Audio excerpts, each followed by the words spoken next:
사랑하는 성도 여러분, 주 안에서 맞이한 새 아침입니다. 오늘도 주 안에서 참되고 거룩한 삶을 이뤄가는 저와 여러분의 삶이 되기를 소망합니다. 오늘은 시편 50편 6절에서부터 11절 말씀으로 새벽 기도회를 시작합니다. 하늘이 그의 공의를 선포하리니 하나님 그는 심판장이심이로다. 내 백성아 들을지어다. 내가 말하리라. 이스라엘아 내가 네게 증언하리라. 나는 하나님 곧 네 하나님이로다. 나는 네 재물 때문에 너를 책망하지는 아니하리니 내 번제가 항상 내 앞에 있음이로다.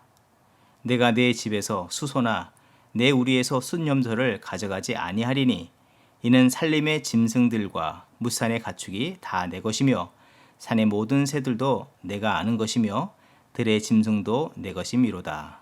아멘. 사랑의 주 하나님, 오늘도 우리의 삶을 주의 평강으로 인도하시며 크신 은총을 가득 채워주심을 감사드립니다. 오늘 이 하루를 살아갈 때에 주 앞에 겸손과 감사로 살게 하시고 하나님의 의와 거룩하신 말씀에 따라 살아가기를 기뻐하는 우리 각 사람이 되게 하여 주시옵소서. 때로 만나는 어려움과 혼란스러운 상황에서 변하고 깨어지고 상처로 돌아오게 되는 세상의 것들을 의지하지 않게 하옵시며 변하지 않는 주의 진리의 말씀과 그 끝이 없는 하나님의 사랑을 기억하며 진리와 사랑이 되신 주 하나님만 의지하며 살게 하여 주시옵소서. 오직 주신 믿음으로 승리를 이뤄가는 우리 모두가 되게 하옵소서. 진리와 사랑을 붙잡고 마침내 하나님의 거룩한 뜻을 성취해 나가는 우리들의 삶이 되게 하여 주시옵소서. 감사드리며 예수님의 이름으로 기도합니다. 아멘. 오늘 우리에게 주신 하나님의 말씀은 예레미야서 11장 14절에서부터 23절 말씀입니다. 그러므로 너는 이 백성을 위하여 기도하지 말라. 그들을 위하여 부르짖거나 구하지 말라. 그들이 그 고난으로 말미암아 내게 부르짖을 때에 내가 그들에게서 듣지 아니하리라. 나의 사랑하는 자가 많은 악한 음모를 꾸미더니 나의 집에서 무엇을 하려느냐. 거룩한 제물 고기로 네 재난을 피할 수 있겠느냐? 그때에 네가 기뻐하겠느냐? 여호와께서 그의 이름을 일컬어 좋은 열매 맺는 아름다운 푸른 감람나무라 하였었으나 큰 소동 중에 그 위에 불을 피웠고 그 가지는 꺾였도다. 바알에게 분향함으로 나의 노여움을 일으킨 이스라엘 집과 유다의 집에 악으로 말미암아 그를 심은 만군의 여호와께서 그에게 재앙을 선언하셨느니라. 여호와께서 내게 알게 하셨으므로 내가 그것을 알았나이다. 그때에 주께서 그들의 행위를 내게 보이셨나이다. 나는 끌려서 도살당하러 가는 순한 어린 양과 같으므로 그들이 나를 해하려고 꾀하기를 우리가 그 나무와 열매를 함께 박멸하자. 그를 살아있는 자의 땅에서 끊어서 그의 이름이 다시 기억되지 못하게 하자 함을 내가 알지 못하였나이다. 공의로 판단하시며 사람의 마음을 감찰하시는 만군의 여호와여, 나의 원통함을 주께 아뢰었사오니 그들에게 대한 주의 보복을 내가 보리이다 하였더니 여호와께서 아나돗 사람들에게 대하여 이와 같이 말씀하시되 그들이 내 생명을 빼앗으려고 찾아 이르기를 너는 여호와의 이름으로 예언하지 말라. 두렵건대 우리 손에 죽을까 하노라 하도다. 그러므로 만군의 여호와께서 이와 같이 말씀하시니라. 보라, 내가 그들을 벌하리니 청년들은 칼에 죽으며 자녀들은 기근에 죽고 남는 자가 없으리라. 내가 아나돗 사람에게 재앙을 내리리니 곧 그들을 벌할 해이니라. 아멘. 예레미야서 11장에서부터 13장의 내용은 유다와 예루살렘을 향한 하나님의 심판의 메시지를 담고 있습니다. 심판이 그의 백성과 그 성에 임하게 되는 것은 하나님과 맺은 언약을 지키지 않음으로 인한 것이라고 말씀해 주고 계십니다. 이 말씀이 선포된 때는 요시야 왕이 종교개혁을 감행하였고 그러나 얼마 가지 못해서 개혁의 열기가 식어지고 옛 모습으로 돌아간 여호야김 시대에 선포된 메시지로 이해됩니다. 하나님께서는 상황이 어떠하든지 그 백성에게 언약의 회복과 이행을 계속해서 선지자 예레미야를 통해서 주지시켜 주시고 계시기에 남유다 백성들은 마땅히 하나님과의 약속을 맺은 것을 기억하고 돌이켜야만 하지만 계속해서 약속을 어길 뿐만 아니라 그 말씀을 전하는 예레미야를 미워하고 급기야 죽이려고 하였습니다. 주의 백성들이 하나님과의 맺은 이 언약을 지키지 않는 이유는 그 언약이 지키기 어려운 것이거나 그들에게 위협과 해가 되기 때문이 아닙니다. 혹은 그 약속을 체결하신 하나님, 그 하나님께서 약속을 이행할 능력이 없거나 불이행하시는 불성실한 하나님이기 때문이 아니라 그 백성이 하나님을 마음에 두기 싫어하고 하나님께 순종하거나 약속을 지키기를 거부하는 마음을 품었기 때문입니다.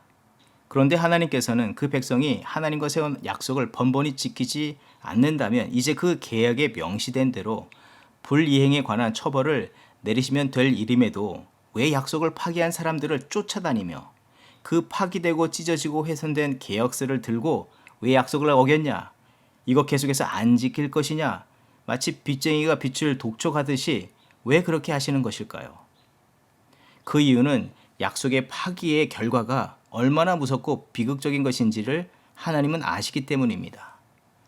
또 본래의 하나님의 마음은 약속을 참되게 이행하게 하심으로 그들이 징계와 심판에 빠지지 않고 하나님이 예비하신 사랑과 은혜, 보호와 인도함을 받기를 원하시기 때문이라는 사실입니다. 사실 이 계약에는 치명적인 결함, 이 약점이 있이 체결이 되었음을 우리는 알아야 합니다.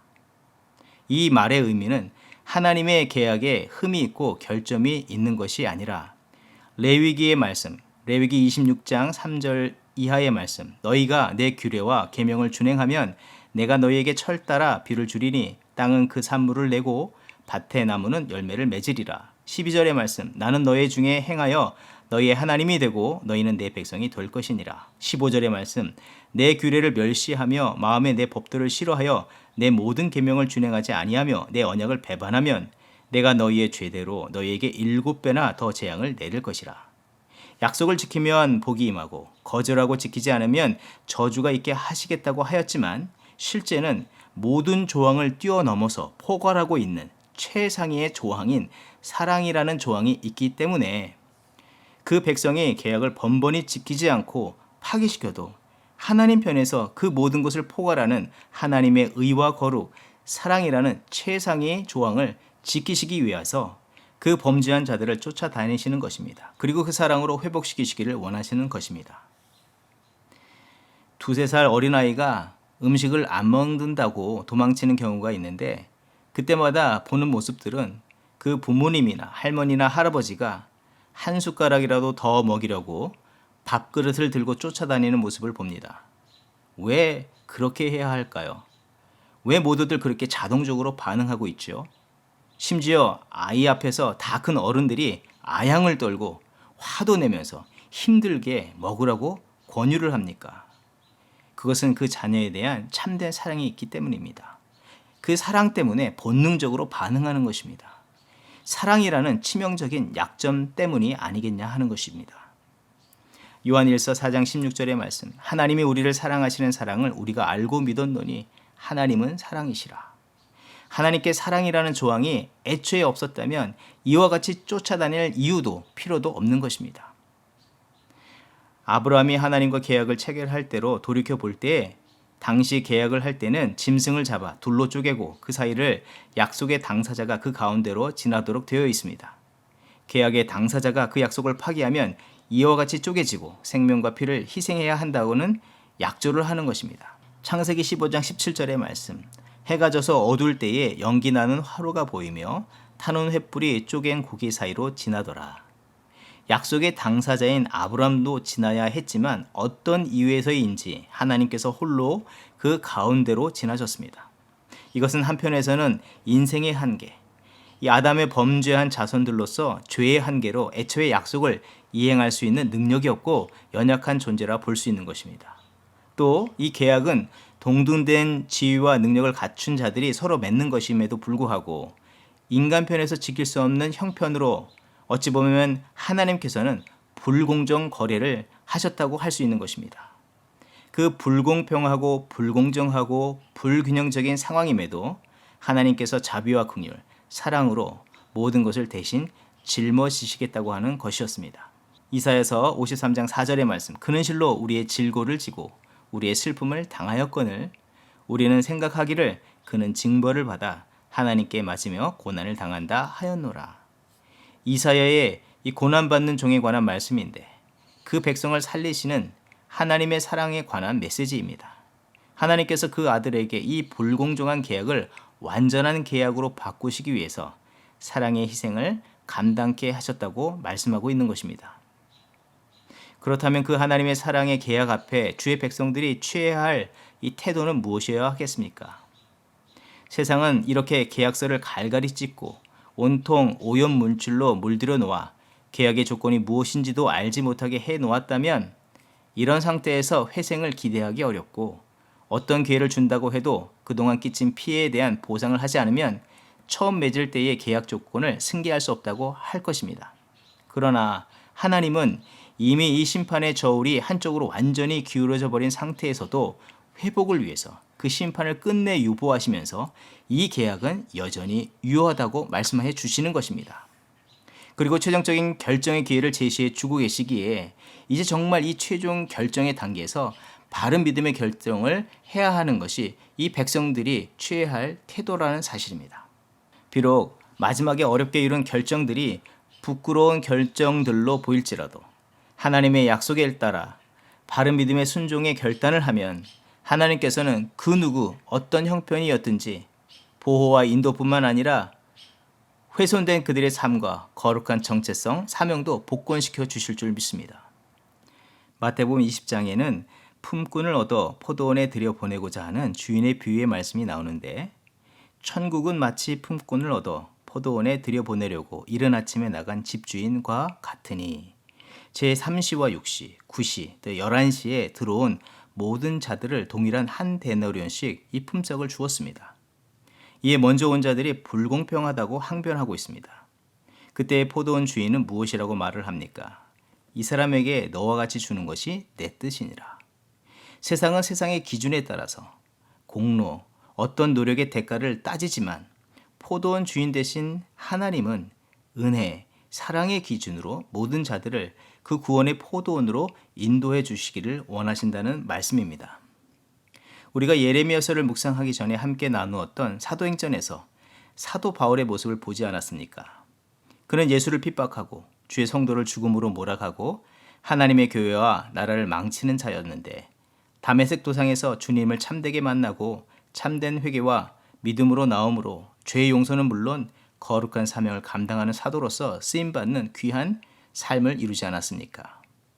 지금 이 순간 그 백성들은 심판보다도 더 뚜렷하고 분명한 하나님의 의와 거룩, 사랑과 은혜를 바라보고 그것을 붙잡고 일어서야 하는 줄 믿습니다. 그러나 오늘 본문에서는 그 유다 백성과 예레미야의 고향인 아나도 사람들은 하나님의 이 사랑의 조항을 바라보지 않았고 그 은혜의 손길을 끝내 뿌리치고 구원의 메시지를 전하는 주의 종 예레미야를 죽이려고 하였습니다. 사랑하는 성도 여러분, 예레미야서를 묵상하며 우리는 무서운 심판 그리고 무거운 판결문들을 계속해서 마주하고 읽어 내려가게 될 것입니다. 자칫 남유다 백성들이 반응함처럼 무거운 말씀으로 이해하거나 이행하기 힘든 말씀으로 받아들여서는 안 됩니다. 또 듣기 싫은 잔소리로만 받아들이기보다 기복적이고 또 형식적이고 종교적인 행위로 회복될 수 있다고 하는 착각을 가져서도 안 됩니다.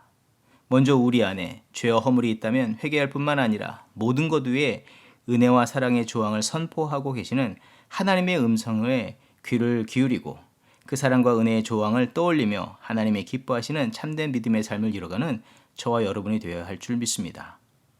아울러서 또한 소망하기는 하나님께서 모든 것 위에 사랑을 더하심처럼 우리의 삶의 자리에서 이 골로새서 3장 12절 이하의 말씀, 그러므로 너희는 하나님이 택하사 거룩하고 사랑받는 자처럼 긍휼과 자비와 겸손과 온유와 오래 참음으로 옷 입고 누가 누구에게 불만이 있거든 서로 용납하여 피차 용서하되 주께서 너희를 용서하신 것 같이 너희도 그리하고 이 모든 것 위에 사랑을 더하라. 이는 온전하게 매는 띠니라. 이 말씀처럼 우리가 율법적인 모습으로 누군가를 판단하고 정죄하고 거부하고 거절하기보다 그 위에 사랑을 더하는 참된 주의 자녀로 살아가는 우리가 되어야 할 줄 믿습니다. 이런 복된 삶을 살며 주 앞에 영광 돌리는 저와 여러분의 삶이 되기를 주의 이름으로 축원드립니다. 함께 기도하겠습니다. 참 사랑과 은혜이신 하나님을 찬양합니다. 이 패역한 남유다 백성으로 인해서 마음에 큰 근심과 아픔을 당하셨지만 사랑으로 품으시고 회복하도록 그 열심을 포기치 않으시는 하나님께 감사드리고 영광을 올려드립니다. 또 그와 같이 우리를 붙잡아 주시고 생명과 구원의 길로 인도하여 주시는 하나님께 감사드립니다. 지난날 우리가 어떤 죄와 허물, 그 연약함에 넘어졌을지라도 높음이나 기쁨이나 다른 어떤 피조물이라도 우리를 우리 주 그리스도 예수 안에 있는 하나님의 사랑에서 끊을 수 없으리라는 로마서의 말씀처럼 그 모든 것 위에 사랑으로 모든 것을 품으시고 덮으시고 새롭게 하시는 하나님의 손길을 따라 오늘 다시 믿음으로 온전한 결단을 이루고 일어서 살아가는 우리가 되게 하여 주시옵소서. 또한 우리의 삶의 주변에 죄와 허물로 또 연약함으로 넘어진 자를 그들을 정죄하고 판단하기보다 주의 참된 사랑과 은혜를 전하여 회복해 하고 보듬어 주고 일으켜 세워주는 우리가 되게 하여 주시옵소서. 간구하옵기는 이 세대의 죄와 악의 관영함을 불쌍히 여겨주시고 우리가 이 세대 속에서 눈물의 선지자 예레미야와 같이 이 세대를 위해서 눈물로 중보하며 참된 하나님의 뜻, 진리와 사랑으로 하나님 이 세대를 일으켜 세워나가는 성도와 교회가 되게 하여 주시옵소서. 감사드리며 예수님의 이름으로 기도합니다. 아멘. 이 시간 합심 기도 제목을 나누며 기도하는 시간을 갖도록 하겠습니다. 먼저는 코로나 팬데믹을 위해서 기도합니다.